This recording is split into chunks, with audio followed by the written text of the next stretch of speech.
Mai Andacht, o Mutter, wir rufen zu dir.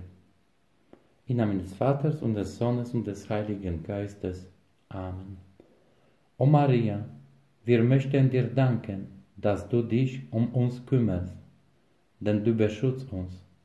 Wir möchten dir danken, Mutter, dass du bei uns bist und uns nie losgelassen hast.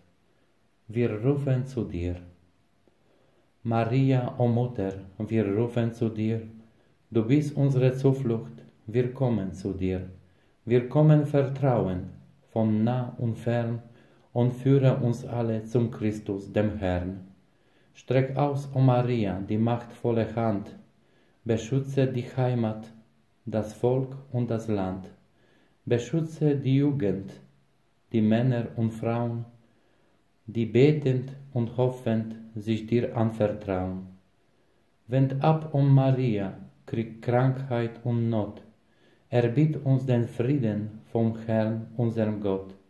Erbiet uns den Glauben, schenk Hoffnung im Leid, entflamme die Liebe in uns alle Zeit.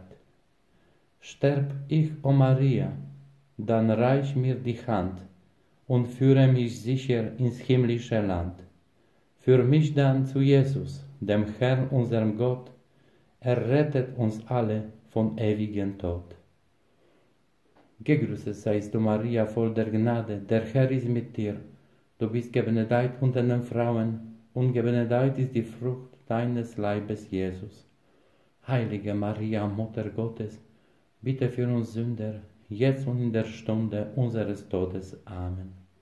So segne uns der allmächtige Gott, der Vater und der Sohn und der Heilige Geist.